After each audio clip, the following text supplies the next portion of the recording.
Podemos recorrer el mundo, atravesar fronteras, conocer 1000 personas y cientos de lugares. pero hay un sitio de donde nunca nos vamos a ir. Ese lugar somos nosotros mismos. Soy Paula Merchán. Y yo, Adriana Márquez, y en este podcast viajamos desde el mundo externo hacia el mundo interno. Nos cuestionamos, exploramos y nos autodescubrimos. Aquí juntamos voces de personas que se han aventurado de distintas maneras. Y que en sus travesías se han dado cuenta que hay más caminos de los que imaginaban. Creemos que a través del viaje nos conocemos. Y hoy contigo nos vamos Mapa Adentro. Hola y bienvenidos y bienvenidas a Mapa Adentro, el podcast en el que conocerás países, lugares y culturas. Y donde te acompañaremos al viaje más importante, el viaje hacia uno mismo. Mi nombre es Adriana Márquez. Y yo soy Paula Merchán y hoy vamos a hablar sobre el viaje de ser mujer. Cómo el ser mujer y el adaptarte a diferentes culturas te ayuda a construirte y deconstruirte en muchos aspectos. Y para ello hoy nos acompaña Nessa Terán. Nessa es periodista ecuatoriana y tiene un máster en Media Management por el New School de Nueva York. En 2017 fundó Zoila, una plataforma dedicada a las ideas de mujeres que buscan cerrar la brecha de género en los medios tradicionales y la opinión pública. Ha trabajado y colaborado en los principales medios escritos del país, como Revista Diners, El Comercio y El Telégrafo. En 2019 fundó la editorial Severo junto a Fausto Rivera y Adrián Balseca. Y ahora ella nos contará su historia, el viaje de ser mujer. Hola Nessa, muchísimas gracias por estar en Mapa Adentro. Muchas gracias por invitarme. No, es un placer para nosotros. Y bueno, nuestra primera pregunta para ti es, tú que has vivido en varios países, ¿cómo te han cambiado o te han marcado esas experiencias para ser la mujer que eres hoy? Bueno, he vivido fuera de Ecuador en dos ciudades que fueron Buenos Aires entre mis 18 y mis 22 años y Nueva York entre mis 27 y 30 años, quiero decir. Y yo creo que son dos ciudades que se parecen un poco entre ellas, mucho más que lo que podrían parecerse a Quito. Son muy cosmopolitas, son ciudades en donde uno puede disfrutar de ser anónimo. Digamos que yo siempre lo mido así, si tienes un novio y cortas en cualquiera de esas ciudades, puedes nunca más volver. Lo que no pasa acá en Quito. No, aquí probablemente va a ser novio de alguna amiga tuya en algún momento o algo así. Entonces, creo que eso es como cuando te estás formando, sobre todo yo diría que mi temporada en Buenos Aires es quizás un momento más formativo en mi vida, cuando tienes entre 18 a 23 años y es esa primera vez en tu vida que te vas a vivir fuera de casa. Son años como muy que te definen mucho quién vas a ser y cómo vas a ser. Y eres un poco más vulnerable, quizá. Exacto. Y tuve mucho privilegio en ese sentido, ¿no? De poder irme a estudiar afuera con la ayuda de mis padres, de tener el apoyo financiero de ellos. No cualquier persona lo puede hacer. Entonces, como que tengo muy claro que tengo muchos privilegios por ese lado. Pero fue una etapa como muy formativa, muy definitoria para mí. En ese momento Argentina todavía no era como el vértice feminista que es ahora en América Latina, el referente feminista que es ahora, pero sí era una ciudad, Buenos Aires sobre todo, era una ciudad mucho más abierta que Quito. Entonces, en donde confluían mucho más todo tipo de personas, con todo tipo de backgrounds y de deseos y mucho más diversa en ese sentido. Sí. Entonces yo creo que me abrió muchísimo la cabeza vivir allá. Y también creo que la cultura argentina no para nada se deja de ser machista como mucha de la cultura latinoamericana, pero sí creo que allí hay como muchas mujeres muy fuertes. Ha sido como una chispa en Latinoamérica, es como lo que enciende y se contagia y se va. Y eso me encanta y me encantó siempre de la juventud argentina, que son muy involucrados en su día a día, que no son apáticos, que llegan a ser casi febriles de lo apasionados que son. Se toman las calles. Se toman las calles y, digamos, la tradición del peronismo es algo que pasa de padres a hijos.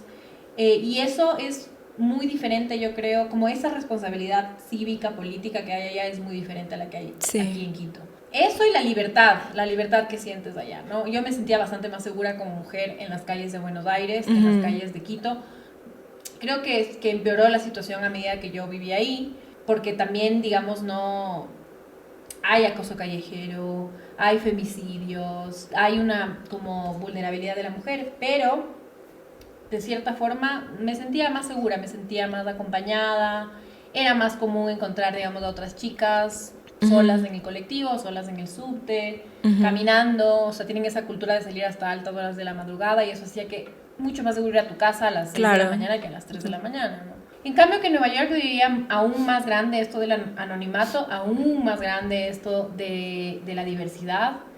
O sea, Nueva York es increíble porque es literalmente gente de todo el mundo y todas estas culturas confluyendo en esta ciudad. Yo viví en Queens, que es como la zona de la ciudad de Nueva York, yo diría más diversa en cuanto a culturas, en donde tienes desde una comunidad china súper grande, gente de Nepal, muchos latinos. Donde vivía yo en Jackson Heights había un montón de ecuatorianos, de uruguayos, de mexicanos, y literalmente cada cuantas cuadras cambiaba completamente el panorama y los locales los rótulos cambiaban de español a nepalí a visualmente chino. Tan rico todo. Sí, después tienes barrios que son como hebreos, ortodoxos, y otros barrios en donde la cultura, digamos, negra de los Estados Unidos se permea y es como está súper presente. Entonces eso es increíble y obliga a la gente de ahí obviamente a formarse con mucha más tolerancia. Es hermoso, me parece increíble que en una ciudad puedas convivir con el mundo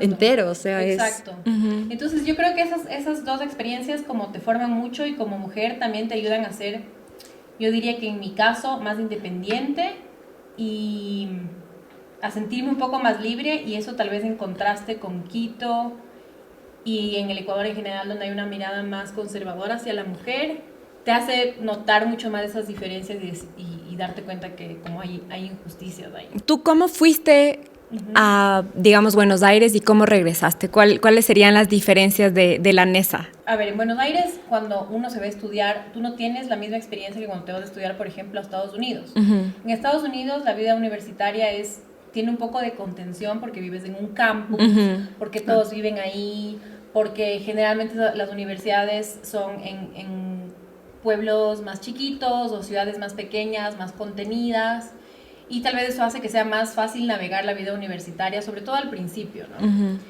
Ahora cuando yo me pongo a pensar que tenía 18 años y que mis papás me mandaron a vivir a una ciudad gigante como Buenos Aires y literalmente como, bueno, vas a vivir en este departamento, vas a ir a la universidad a los 18 años, me parece un poco una locura. O sea, porque me parece que cuando yo tenía 18 años obviamente me sentía como súper grande, madura y preparada, pero ahora veo a alguien de 18 años y me parece alguien súper chiquito. Entonces fue como crecer de golpe, ¿no? Todo dependía de mí. O sea, a mí nadie me estaba diciendo tienes que ir a la universidad, ¿por qué no has ido a clases? Tienes que ir a pagar la luz, o, ¿me entiendes? Es como todo es tu responsabilidad. Es como crecer de una manera... Exacto, y obviamente no es para... Hay gente que pasa por esa experiencia y no es fácil y no lo logra. Y se regresa. Exacto, y hay otra gente que sí lo logra, o hay gente que lo logra tal vez en más años, o sea, le toma un poco más. En mi caso particular fue como aprender a ser autosuficiente enseguida. Mis papás igual desde que yo era chama era como, digamos, yo no era como que no sabía cómo tomar un bus cuando llegué a Argentina. Para mí era lo más normal como yo misma ir a los lugares, no depender de mi mamá. Eras muy independiente todo. desde Sí, porque mi mamá trabajó desde que yo era chica. Y al regresar a Ecuador, ya en tu etapa para vivir permanentemente acá, ¿qué fue lo que como mujer tú crees que te chocó más? Quito no es que sea una ciudad muy chiquita per se, o sea, hay casi... Es grande, de hecho, sí. Pero el círculo social en el que nos movemos sí se reduce. Y a la gente le encanta hablar de otra gente en esta cultura. No sé bien por qué no es así en todas las culturas. Yo diría que esa es una de las diferencias más grandes, como que siempre estamos mirando al prójimo y midiéndonos y comparándonos. Eso es súper heavy acá. Y entre mujeres pienso que hay una tendencia que ha cambiado mucho en los últimos años con el feminismo, pero que suele ser como muy, muy crítica frente a otras mujeres. Claro. Entonces, muy de competencia. Exacto. O si eres una mujer que, no sé, te encanta irte de fiesta o que eres más abierta sexualmente o que no ya te etiquetan de algo. Sí, o que no te interesa quizás cumplir con esto de ser bien portada. Te vean un poco tal vez con suspicacia. Y también que es muy chiquito y que se limitan las cosas para hacer. Eso es algo que me impresionaba mucho. Sí. Era como siempre saliendo a los mismos lugares, siempre viendo a la misma gente y se volvía un poco aburrido. Sí. ¿Cómo funciona el transporte público? O sea, yo en Argentina usaba el subte y los buses todos los días y tenía mucha más independencia en ese sentido. Y me acuerdo haber llegado acá y usar la ecovía y usar los buses pero me asaltaron, te robaban, era traumático cuánta gente tenía aquí en una ecovía, o sea, entonces todas esas cosas como que esos contrastes eran súper fuertes. A mí me da mucha pena, yo no sé manejar, me rehúso a aprender. ¿Y este fue un proceso difícil para ti, el readaptarte? Sí, o sea, te da un shock, sin duda, o sea, te da un shock como a la reversa. Como... Especialmente si es que hiciste casi la tercera, un tercio de tu vida, si no es Exacto. más, fuera de aquí. Hubo 3 años entre Buenos Aires y Nueva York que viví aquí. Pero sí estaba un poco como... La primera, hay una diferencia, yo diría que hay una diferencia entre cuando volví de Buenos Aires y mi perspectiva sobre Ecuador versus cuando volví de Nueva York. Cuando volví de Buenos Aires era como, me quejaba mucho, todo me parecía que era mejor en Buenos Aires. Tal vez yo era más joven también, esto de no poder salir a todos lados y no poder conocer a más gente y no tener más apertura por ese lado me molestaba. Pero cuando volví de Nueva York, yo creo que Nueva York me dio una perspectiva mucho mejor sobre Quito. Digamos que aprecio mucho la calidad de vida que tenemos aquí en cosas como espacios verdes, menos gente, menos densidad poblacional, menos presión para... De todo, digamos que en Nueva York tú siempre estás viendo que la gente todos están haciendo algo, todos están llegando lejos, todos se están esforzando, trabajando 80 horas a la semana. El que tiene trabajo también tiene un side job que es como el sueño de su vida y todos están como súper enfocados en eso y hace que sea medio difícil conectar con la gente a ratos porque nadie tiene tiempo. Hay como esta cultura del estrés y del no tengo tiempo y de no tomarse la vida con calma, que en cambio aquí en Ecuador hasta un punto muy extremo ya nos tomamos todo con calma, ¿no? Sí, sí, sí. Entonces sí aprecio de eso y también en este punto de mi vida en el que soy más grande creo que aprecio más de eso de que el tiempo aquí pasa con más pausa, de que aquí nos tomamos un poco más de tiempo. Instantáneamente tu calidad de vida, si tienes los privilegios que yo tengo y estás en la clase media alta, digamos, va a ser una mucho mejor calidad de vida que con el mismo ingreso en Nueva York. Claro. Donde cada vez suben más las rentas, en donde hay una gentrificación súper fuerte. Entonces, obviamente, esas cosas sí te hacen apreciar el estar acá. Y eso ha sido lo que te ha hecho quedar aquí. Sí, o sea, ya no me iría a otro lado porque sobre todo pienso que aquí hay tanto por hacer. Eso es tan importante. Sí. Claro, o sea, dejar de un poco... no creo que sacrificar, sino darte cuenta que tienes que estar en un espacio en el cual también quieres verlo crecer. Exacto. Y quieres aportar con tus ideas, con todo lo que también aprendiste de otros lugares para generar algo diferente en la sociedad. Exacto, yo creo que antes como que no entendía esa parte o no me interesaba tanto y ahora lo veo mucho más como lo que yo puedo aportar a mi sociedad, incluso ni siquiera ser pretencioso y decir a mi sociedad, pero a un círculo limitado de gente y usar responsablemente esa plataforma puede generar un cambio súper bueno y súper necesario, porque aquí hay todo por hacer, justamente por el hecho. Allá está todo hecho, sobre todo en Nueva York, digamos. Sobre todo en Nueva York, sí, sin duda. Y de los lugares que has visitado, ¿a qué lugar regresarías, aunque sea una última vez en tu vida? Yo creo que Buenos Aires es un lugar a donde siempre me gustaría volver, simplemente por esa nostalgia que siento de que viví como unos muy buenos años en donde no tienes muchas responsabilidades si eres una estudiante universitaria que no tiene que trabajar y que no se tiene que pagar sus propios estudios. Es una vida bastante relajada. No eres completamente adulta, digamos. No, tu responsabilidad es mínima, tienes que ir a clases y sacar buenas notas, como no es tan difícil. O sea, no solo volverías en la ciudad, sino tal vez un poco también en el tiempo, a ese momento o a esa nostalgia no necesariamente en el tiempo, porque ya viví esa etapa y ahora estoy en otra etapa que tiene otras cosas que me gustan, pero sí, esa ciudad como que siempre va a guardar... Te evoca. Ese momento de mi vida y me encanta Buenos Aires, además, me parece una ciudad increíble, me encanta su literatura, me encanta su música, me encantan sus espacios, me parece lindísima. Sí. Entonces, siempre, nunca me cansaría de volver. Y ya no he vuelto como en unos 5 años, entonces sí tengo como una nostalgia grande por volver y ver también cómo ha cambiado. Claro. En qué tipo de cosas es diferente, qué cosas... Ir a los lugares donde iba siempre, digamos, mis parrillas favoritas, mi lugar de empanadas. Ay, qué rico. Y ver si existen todavía, si han cambiado. Eso me parece. Y el movimiento, lindo. claro. Yo estuve viviendo en Argentina también casi un año, en el 2011 me parece que fue, 2011. Y tengo mucha esa sensación, o sea, de poder caminar, del tema de movilizarte en el transporte público, de llegar a tu casa a las 3 de la mañana en un bus y que sepas que vas a estar bien, ¿no? Y hay una cosa en Buenos Aires y en Argentina que siempre me encantó y es el concepto de la amistad. Son muy amigueros, pero además son muy comprometidos con la amistad. Sí. O sea, el asado con las amigas y los amigos es sagrado y es todas las semanas y nadie falta y vamos a estar ahí y son súper generosos con sus amigos. O sea, es algo que para mí es un poco diferente a como lo vemos en Ecuador. En Ecuador creo que en cambio somos mucho más familiares. Sí. Del núcleo familiar. De pasar tiempo con los padres, con los hermanos y luego cuando ya te casas, digamos, con tu núcleo familiar. Claro, el tema de reunirse en las plazas o en los parques. Mis compañeros de la universidad, digamos, que tenían sus 15 amigas del colegio y se veían como una vez al mes y alimentaban un montón esas amistades y tienen el Día del Amigo, que es el 21 de julio, si no me Y claro, había toda esta celebración, ¿no? De la amistad y de los amigos que me parecía súper chévere eso. No nos une el encanto, sino el espanto. ¿Será por eso que la quiero tanto? Esto escribía Jorge Luis Borges en 1964 sobre su hogar, Buenos Aires.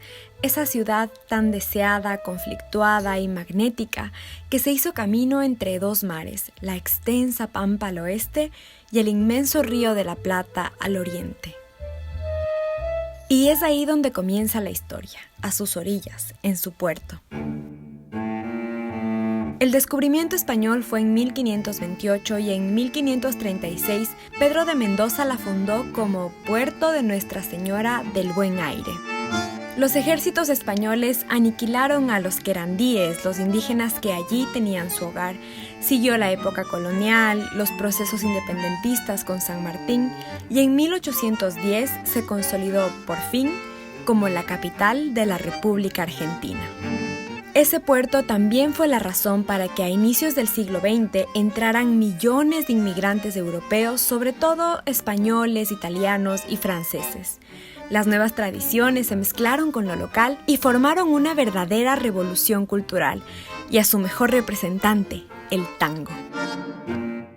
Nació en los prostíbulos arrabaleros como un lenguaje común de inmigrantes que pocos entendían entre tanto idioma, pero sí comprendían lo que insinuaban esos ritmos, que al inicio se bailaban entre hombres.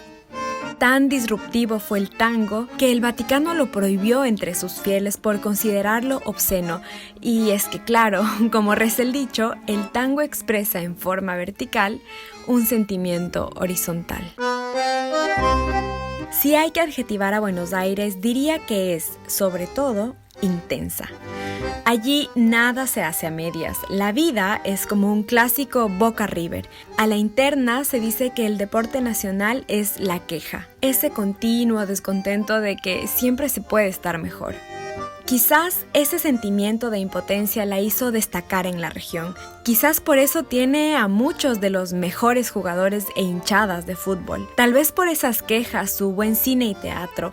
Tal vez por eso Bioy Casares, Cortázar, Guerriero y Caparrós. Y Cerati, las madres de la Plaza de Mayo, Maradona, Gardel, Quino, Ricardo Darín, Evita, Lelutier y el Papa. Tal vez por eso, por la queja, la buena comida. La pizza porteña, las medialunas, el asado y el café de la merienda. Puede ser que por ese inconformismo fue la primera ciudad en legalizar el matrimonio igualitario en América Latina.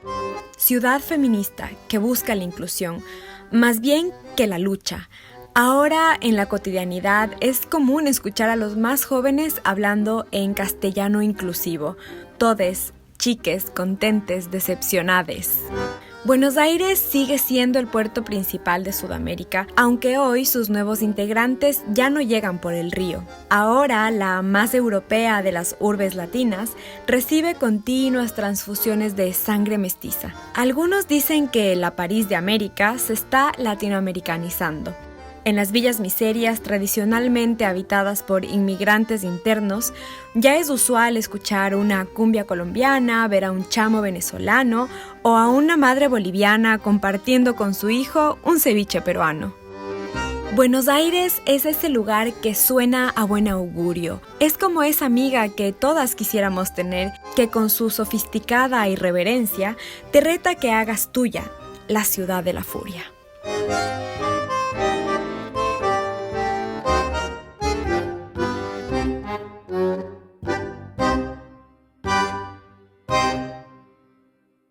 Y ahora volvemos a nuestra conversación. Yo creo que desde que soy feminista y desde que encontré el feminismo, impactó mucho mi relación con las mujeres en general, y se hizo como mucho mejor. ¿Y eso lo encontraste en Buenos Aires, el feminismo? No, yo diría que más seriamente en Nueva York yo tomé una clase de Women's Studies. Y ahí formalmente empecé a aprender teóricamente sobre el feminismo, las distintas tendencias, las distintas escuelas de pensamiento, y me empecé a interesar como seriamente en el feminismo. Cuando yo vivía en Argentina, creo que todavía era esa época en el mundo en el cual el feminismo nos parecía algo que ya no necesitábamos. Que ya teníamos todos los derechos. Exacto, pero por ejemplo yo viví ahí en plena legalización del matrimonio igualitario, que se dio en el 2010 y que sí pude vivir como esa sociedad, digamos, lucha por los derechos de las minorías, y pude ver como esa transformación social, y fue increíble. Entonces me puedo imaginar lo importante y lo poderoso que es estar ahí ahorita en este momento. Y ahora regresando a casa, a Quito, ¿hay algo bueno de vivir en Ecuador, en Quito específicamente, siendo mujer? O sea, digamos, en Estados Unidos puede ser que el aborto sea legal y aquí no, pero ¿qué hay de bueno de ser mujer y vivir aquí? Me parece un poco difícil decirlo como ser mujer, porque hay cosas que puedo pensar que son positivas, pero no necesariamente para las mujeres únicamente. Por ejemplo, el acceso a espacios verdes a mí me parece como... Hay pocos países que pueden ofrecer lo mismo que nosotros. O sea, somos muy afortunados en ese sentido, en un espacio tan chiquito y fácil de recorrer, tener tantas opciones. No mucha otra gente tiene, entonces somos muy afortunados en ese sentido, pero como te digo, no se aplica tanto al género. Yo creo que algo bueno de vivir en Ecuador como de ser mujer es que hay un movimiento que se está posicionando y que uno puede ser parte de eso. Entonces, de alguna manera está siendo parte de un nuevo cambio que hay en la sociedad. Eso es un súper buen punto. Sí, o sea, me parece que eso es como algo muy bacán de estar Claro, aquí que en Quito, estás tratando como de ser hacer parte algo desde el inicio. Exacto, desde cero, y puedes ser como involucrarte mucho en esos procesos y tener mucho impacto. Pero al mismo tiempo pienso que es bien difícil ser mujer en el Ecuador. O sea, pienso que hay unos estándares muy diferentes entre ser hombres y ser mujeres todavía. Y que se naturalizó, que pensamos que era normal y por eso pasaba como sutil, y uno pensaba como ya, o sea, ya no se necesita el feminismo, y no era así. Exacto. Sino hay mucha gente conservadora y hay mucha resistencia al feminismo y a cualquier postura que se alinee un poco con el feminismo. Seguimos viviendo en una discriminación sistemática de la mujer en el Ecuador. O sea, hay una brecha salarial, hay una brecha de género en muchísimos espacios. Hay muchas mujeres expuestas a todo tipo de violencias de género. Somos uno de los únicos países del mundo que sigue penalizando el aborto por violación, que a mí eso es algo que me parece imposible de entender. Pero al mismo tiempo, es verdad, ahí estamos siendo protagonistas de muchos cambios y se necesita nuestra presencia aquí. Claro, es como una buena época. Es una buena época. en todo este contexto a desarrollarse en Ecuador, tú fundaste y creaste Soy la Zoila. Cuéntanos un poco la historia detrás de esto, y además escribes para varios medios y te has enfocado mucho en la parte del feminismo. ¿Cómo has visto el impacto de ese movimiento acá en el Ecuador? Es impresionante ver cómo en unos pocos años cómo se ha ido metiendo en el mainstream y en la agenda pública el feminismo. O sea, era algo que hace unos 5 o 6 años era completamente desconocido o de nicho, o que eras literalmente vista como un bicho raro si es que hablabas de feminismo. O esto sin menospreciar que hay compañeras feministas que han estado en el Ecuador desde hace décadas trabajando y luchando, y hay toda un legado, ¿no? Por ahí. Por eso yo le puse Zoila a mi medio. Es como en honor a Zoila Ugarte de Landívar, que fue una mujer ecuatoriana de principios del siglo XX que fundó el primer medio escrito y liderado por mujeres, que fue sufragista, que peleó por los derechos de la mujer. Entonces, sin menospreciar ese legado, creo que sí estamos viviendo un cambio cultural en el cual el feminismo está en la agenda pública. Y eso digamos que al estar con Zoila involucrada en eso, y yo personalmente siempre hablando de esos temas, ha sido como muy impresionante de ver, ¿no? Como poco a poco somos parte de la opinión pública y de la agenda pública.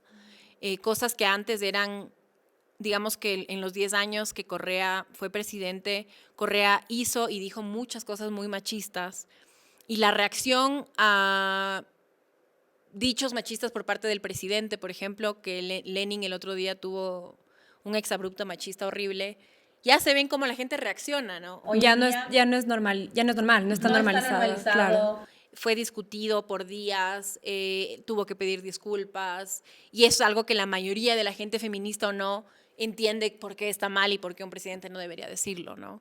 Pasamos de unas agresiones de Rafael Correa diciéndole, no sé, gordita horrorosa, muy naturalmente, a una periodista públicamente, y la gente riéndose y aplaudiéndose, a esta comprensión a nivel social de todo tipo de por qué está mal decir eso.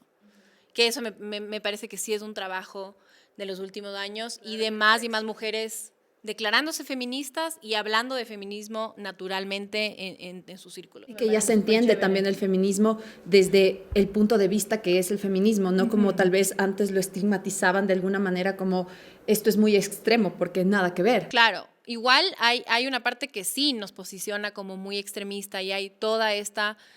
Hoy en día es tan fácil mentir y como difundir información muy malintencionada, muy falsa. Digamos que podemos construir todo tipo de realidades, y si queremos construir un feminismo combativo, odiador, violento, es muy fácil agarrar un par de imágenes y posicionarlo así. Porque además vende. Exacto. Entonces se viraliza mucho más rápido. Me gustaría mucho aprovechar tu presencia aquí para que, si nos puedes decir qué es el feminismo conceptualmente. Creo que hay muchísimo... No sé, la gente piensa que es una cosa, que es la lucha de las mujeres contra los hombres, pero ¿qué es el feminismo, si es que se lo puede sintetizar? Yo creo que así en su acepción más simple y simplista, y es la lucha por la igualdad de condiciones entre hombres y mujeres. Y a mí me gusta hablar de la particularidad de igualdad de condiciones, porque no pienso que los hombres y las mujeres somos iguales. Hay diferencias desde biológicas hasta de todo tipo entre los hombres y las mujeres. Lo que lucha el feminismo es porque digamos que nacer mujer no sea una desventaja automática para ti, y no signifique discriminación, y no signifique dobles estándares, y no signifique privilegios si es que naces hombre y ausencia de derechos si es que eres mujer, como es la lucha para cerrar esa brecha.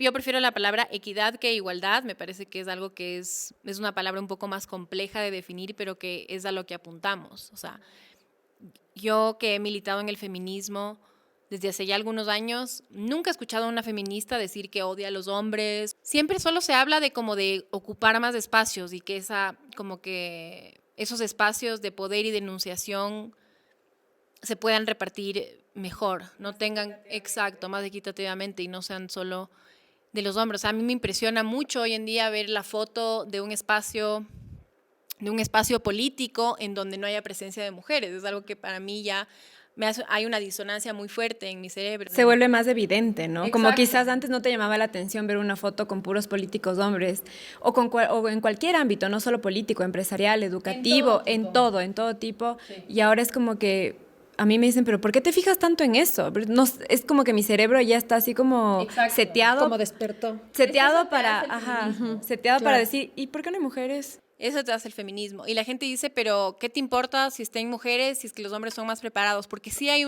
no todas las mujeres somos iguales, de hecho no somos iguales, no somos monolíticas, somos muy diferentes la una de la otra, pero el hecho de tener una experiencia, como que la experiencia femenina que sí compartimos entre todas en espacios así, creo que sí marcan bastante la diferencia. Siento que has hecho muchísimas cosas en tus años de vida, medio de comunicación, eres experta en comunicación digital, y parece que eres una mujer muy fuerte, justamente por lo que has contado, digamos, de tu experiencia en Buenos Aires y todo. Pero como todo ser humano, tienes tus momentos de debilidad. Claro. ¿Qué hace Nessa Terán en esos momentos de debilidad o sea, desde tu experiencia, ¿qué recomendarías a otras mujeres en momentos de debilidad? O sea, la verdad es que en mis momentos de debilidad y frustración, que sí me pasan seguido, porque aquí la lucha es súper cuesta arriba, ¿no es cierto? Y cada vez que avanzamos, también retrocedemos 3 pasos. O sea, el año pasado, en pleno debate por la legalización del aborto por violación, era por un lado súper esperanzador ver todo este despliegue de apoyo y estas personas enunciándose a favor, pero luego ver que en la asamblea, en donde necesitamos que las políticas públicas se generen, haya habido una resistencia tan grande, como que eso es súper frustrante, y uno sí dice así como, ¿para qué hago todo esto? ¿O para qué le dedico mi tiempo? ¿O por qué estoy enfocada en esto si es que no se aprecia o no voy a lograr nada? En esos momentos de frustración, yo creo que lo que más me ha salvado es mi círculo de apoyo de mujeres. O sea, mis hermanas, mi madre, mis amigas, mis compañeras feministas. Y solo atravesar eso juntas, ¿no? Obviamente no solo decir como que no, hay que ser fuertes y no podemos sentir frustración o no podemos sentir bronca o no podemos sentir tristeza, sino sentir eso juntas y decir, ok, vamos a pasar este periodo de sentirnos así y luego vamos a seguir. Y creo que sin rodearme de otras mujeres que yo considero fuertes y que me sostienen, no hubiera sido posible. Y sí es una cosa que es diferente cuando viene de otras mujeres. O sea, sentirse que tienes como tu tribu de mujeres es algo súper poderoso para mí. Y que creo que cuando estaba en el colegio, muchas veces a las mujeres nos ponen como en competencia la una con la otra, o queremos ser esa chica. Yo me acuerdo cuando yo era adolescente, lo máximo era que los chicos te digan como que eras una de ellos, ¿no es cierto? Que ellos contigo podían hacer las bromas que hacen con sus amigos, porque tú eres fresca y tú te ríes. Yo en algún momento me llegué a sentir orgullosa por tener más amigos que amigas. Exacto, que era eso como... Claro, eres la descomplicada y en cambio Sí, ser complicada es una cosa que era muy criticada y claro, y eras jodida y... Entonces como que ser como que one of the boys era algo como súper apreciado y que te hacía sentir como súper bien. Y ahora en cambio, como que te digo, como que tener la tribu de mujeres es para mí como lo mejor, como... Yo estoy casada, por ejemplo, y amo a mi esposo con toda mi alma y es una parte fundamental de mi sistema de contención y mi support system. Pero la gente siempre dice como me casé con mi mejor amigo. Yo no me casé con mi mejor amigo. O sea, yo tengo mi esposo y tengo mis amigas y tengo mis amigos y tengo toda esta comunidad de gente que me ayuda en mis momentos, en esos momentos, y me ayuda y me alimenta y cada uno cumple un rol diferente. Entonces, en ese sistema de apoyo, las mujeres y la sororidad que se genera es fundamental.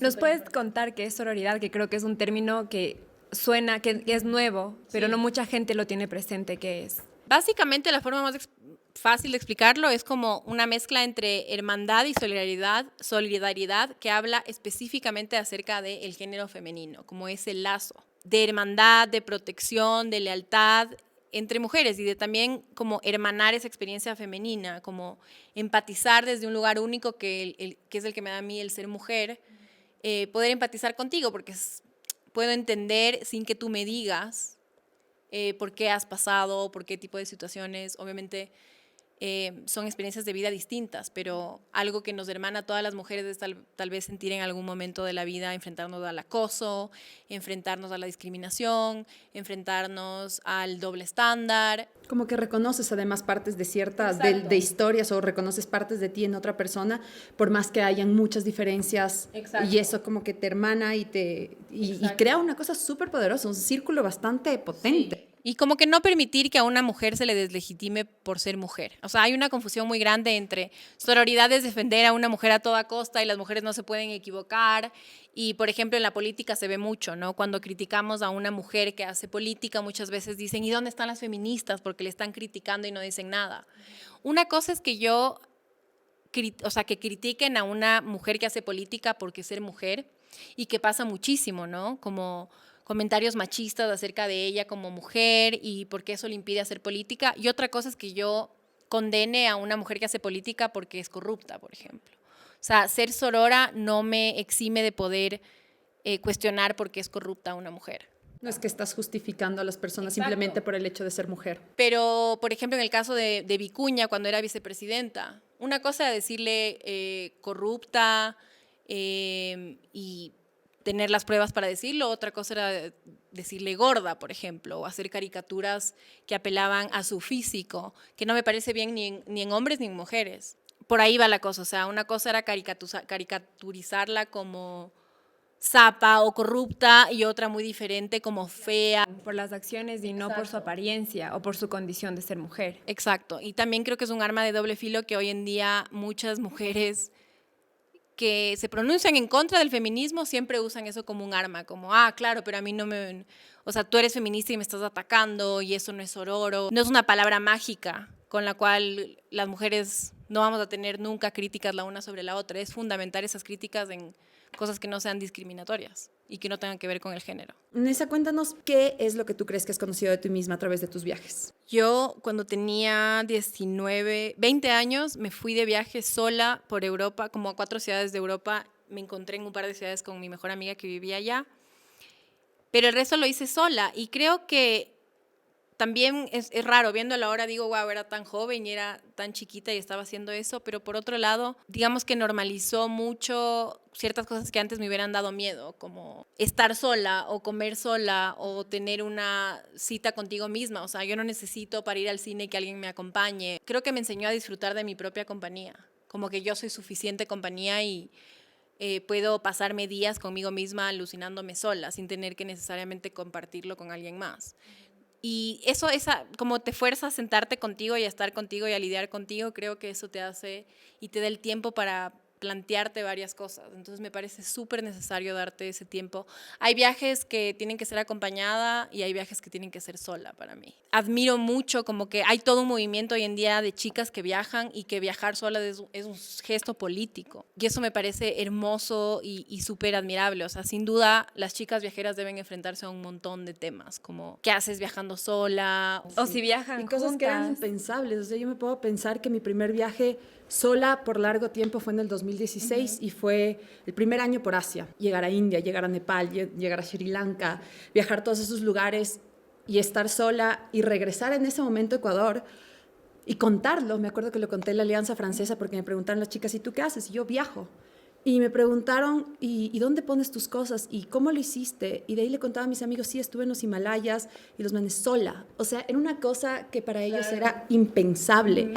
Y yo decía, y claro, yo ya no me daba cuenta lo impensable que era porque cogí una rutina de estar sola, de aprender a estar sola, de amar estar Y sola. de sentirte segura estando contigo misma. Dejar de tener este miedo que antes tal vez yo también hubiera dicho como, uy, qué miedo estar sola, porque yo no sé si ustedes se acuerdan, pero yo cuando era muy pequeña me acuerdo que veía muchas extranjeras, mujeres acá viajando solas y yo decía, ¿y con quién conversa? Te hablo de cuando yo tenía 14 años, Claro, pero yo claro. era como... Como wow. das por sentado la Y luego, compañía de alguien más. Te conviertes en una de esas personas que está sola y dices como, wow, qué bacán, o sea, qué lindo. Te sorprendes de tu propia compañía. Sí. Y creo que se ha normalizado mucho más, digamos, ver a chicas viajando solas o viajando entre amigas, que muchas veces se les ve como, ¿por qué están viajando solas? Y están en un grupo, están acompañadas. Pero solo en el sentido de quizás no verle a la persona con un nombre y por eso piensan, ¿por qué están Exacto. sola? Si tú verías un grupo de hombres, nunca se te ocurriría decir esos chicos que hacen viajando solos, sin la protección de una mujer. Incluso cuando hubo el crimen horrible de Montañita, de María José y Marina, este cuestionamiento, ¿no? De qué hacían en Montañita solas, como que ese es el centro de discusión cuando acaba de haber un asesinato. O sea, ¿por qué es ese tu foco? Tu foco debería ser como cómo hacemos para, como país que todo el tiempo está recibiendo turistas, ser seguro. Y de hecho tener sistemas que hagan más seguro y que vengan más mujeres solas, acompañadas a viajar acá, que sea un destino atractivo. Claro, era un enfoque muy machista el que le dieron a la situación, Exacto. Y una eso no cobertura fue hace muy... tanto. No.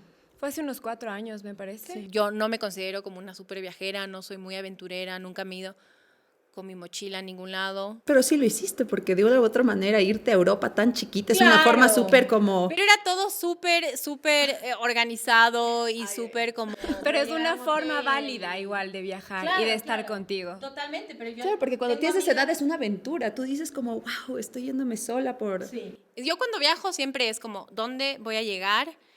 Yo tengo todo tan organizado, o sea, son cuadros de Excel de dónde voy a comer, qué hay en cada barrio, qué voy a hacer cada día. Yo soy así, o sea, me gusta organizarme así. Pero tengo amigas que han vendido su auto, sus pertenencias y han dicho, me voy a Asia sin ticket de regreso, a ver qué pasa, a ver qué se presenta, sin buscar nada, sin nada fijo. Y eso me parece súper admirable. No es algo que yo, por la personalidad que tengo, haría. Tal vez alguna vez en mi vida, quién sabe, pero me parece súper admirable y lo envidio porque no es algo que yo tengo. Yo soy alguien mucho más estructurado, que necesito mucho más. Me encantan las grandes ciudades, soy cero naturaleza, odio acampar. ¿Me entienden? Entonces es como que pero en cambio un viaje, no sé, a conocer restaurantes y a conocer una ciudad que tiene muchos museos, eso sería el destino como ideal para mí. Pero me encanta que hoy en día está mucho más normalizado que las chicas quieran hacer eso. Y lo tienen como una opción también. Exacto. Un poco ya nos has respondido a la pregunta que te voy a hacer, pero no sé si quieras añadir algo a por qué viajas o por qué viajar. Me parece fundamental que dentro de nuestras posibilidades viajemos. Creo que no hay que salir del Ecuador para aprender de otras culturas y para experimentar algo completamente diferente. Creo que si te vas a casi cualquier rincón del Ecuador puedes experimentar cosmovisiones, tradiciones, comida. Claro, solo irte Claro, de no es Quito a cuestión de Guayaquil, selección. ponte. Exacto. Es como... Y pienso que hay un montón de cosas que puedes hacer. O sea, yo abogo todo el tiempo porque aprendamos más acerca de cómo cuidar nuestras finanzas personales, cómo organizarnos en ese sentido. Me parece que no nos enseñan eso lo suficiente y va completamente de la mano con poder viajar y poder dedicarle tiempo a eso. O sea, ahorrar, ponerte un objetivo, ponerte un destino, bajarte fotos, proyectar en tu mente. Y viajo por eso, porque me parece que el mundo es tan amplio y hay cosas tan diferentes para ver que sería un desperdicio no hacerlo. Porque cualquier viaje externo es un viaje interno, siempre. O sea, no puedes irte y volver igual. O sea, algo va a cambiar, algo te va a transformar, algo te va a atravesar. Entonces, sí, me parece como fundamental dentro de nuestras posibilidades de hacerlo. Y al final del día, si no puedes hacerlo, entonces anda a ver películas y lee libros. Es que el viaje puede ser a través de los libros, la meditación, a través de la música. O sea, el viaje es una palabra tan poderosa, tan mágica, que te puede de alguna u otra manera no necesariamente ser solo el mundo, puede ser el mundo a través de. Exacto. Y solo salir de como del lugar donde te sientes cómoda todo el tiempo, eso para mí ya debería ser considerado como un viajar, Claro, y también es un tema de aprender, ¿no? Y siento que por lo que nos has contado, has aprendido muchísimo en Buenos Aires, en Nueva York, y eso lo has traído acá. Claro, y también yo diría que como que el feminismo para mí ha sido todo un viaje, en donde a veces me he sentido sola y a veces y he hecho amigas y he conocido gente y he conocido otras formas de empezar, igualito que te pasa en un viaje, o sea, lo mismo. O sea, me ha transformado igual que cualquier viaje físico, digamos. Y no se termina nunca. Esta pregunta es bastante simbólica, pero ¿qué animal, elemento o planta tú consideras que te representa o te identifica? El fuego como elemento es algo que me identifica mucho. Como que, por un lado puede ser bueno o malo. Yo creo que soy una persona, por ejemplo, súper apasionada, súper enfocada, pero también soy una persona que se deja llevar mucho por sus emociones. O sea, y que no puedo ocultar. Como cuando hay un incendio, ¿me entiendes? Y no es discreto, y eso me pasa a mí, o sea, cuando yo veo una injusticia o lo que sea, yo lo digo, yo lo hablo, y a veces puede ser como un poco muy intenso, soy intensa, entonces creo que me identifico con el fuego. También soy Aries, es un signo de fuego. Yo también, sí. Claro, soy Aries, sí, y me pasa eso también. A veces yo sí creo que puedo sentirme, o sea, puedo aguantarme un rato, pero sí soy una persona que se deja llevar por sus emociones, o sea. Exacto. Y no le tengo miedo a sentir, como si tengo que tener iras ahorita, voy a tener iras. Entonces, ahora que estoy trabajando en meditar y como en cómo sentir sin tener necesariamente que exteriorizar todo el tiempo, como prender todo fuego. Sí, solo sentirlo aquí y canalizarlo también, canalizarlo. Porque me parece que el fuego puede ser un elemento creador, si es que está bien canalizado. ¿Cuál es el peor consejo que te han dado? Y tal vez no lo has llevado a cabo, o sí. Hay un consejo que no me gusta mucho porque me parece súper vacío, que es cuando te dicen que seas tú mismo. como que no me parece un buen consejo. Me parece que la naturaleza del ser humano es transformadora. Por naturaleza no somos siempre iguales, siempre estamos en constante, si es que lo haces bien, siempre estás evolucionando y creciendo. Entonces nunca he entendido, como me ha parecido siempre una verdad de perogrullo, como sé tú mismo, consejo vacío, súper utilizado que no significa nada. Además, ¿cómo soy yo mismo? Porque a veces ese es un viaje también, el conocerse, o sea... No, y es percepción, digamos que yo puedo tener una percepción muy distinta de la que tienes tú, entonces... Hay otro consejo que siempre nos decíamos entre mis amigas, medio como entre risas, que era, no hagas nada que yo no haría, pero no dejes de hacer nada que yo definitivamente haría. Tal vez ese es un mejor consejo, como que no te quedes con las ganas de hacer nada. Ese es un consejo que me gusta. Si tuvieras el superpoder de cambiar algo de ti, ¿qué cambiarías? Eso, que soy irascible, que soy fosforito. Tal vez sí me vendría bien tener un poco más como cara de póker y poder, y sí, no ser tan transparente, tal vez, pero no es algo que también me gusta de mí, entonces no sé si es algo que cambiaría. No tener que aprender a manejar, levantarme un día con el superpoder de poder volar o, no sé, algo así. ¿Qué haces para desconectarte? Leer es algo que siempre como me abstrae de lo que sea que está pasando. Como si estoy estresada o preocupada o con ansiedad, como que un buen libro sí tiene esa cualidad. Sí, tengo miedo a los aviones, por ejemplo, y encuentro que lo que más me ayuda a pasar el tiempo en el vuelo no es como ver la peli ni escuchar música, sino como leer, es lo que más logra abstraerme. Y hablando de libros. Y hablando de libros, ¿qué libro recomiendas o cuál crees que te volverías a leer? Les puedo decir como que autoras que me gustan mucho. Mónica Ojeda, me encanta cómo escribe, me encanta que tiene como ese rasgo medio de terror, medio de horror, me encanta cómo explora sus personajes femeninos y la psiquis de sus personajes femeninos, me parece increíble. Me parece que Alicia Yáñez Cosío es increíble y que todos en Ecuador deberíamos leerle, solo por lo que significa también para las letras ecuatorianas. Y me encanta Susan Sontag. Leí el año pasado los diarios de Susan Sontag y es como una experiencia rara leer los diarios de alguien, ¿no?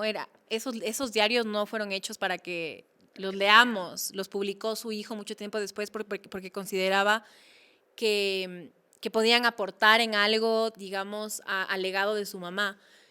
Y me pareció súper interesante Susan Sontag, que es una intelectual tan bestial, que escribe con una furia y una claridad, una lucidez tan increíble. En sus diarios ves un poco más como que su lado un poco más vulnerable, un poco más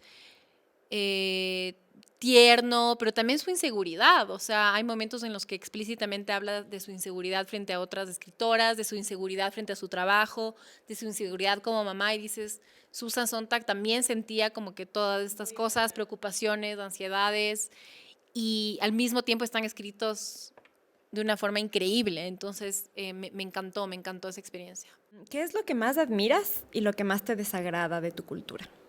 Lo que más admiro y que siempre como que sale a la luz en momentos en que se necesita la solidaridad entre ecuatorianos, como que en un momento de necesidad sí estamos súper abiertos y dispuestos a ayudar al prójimo y a ser solidarios, y eso siempre me ha parecido admirable.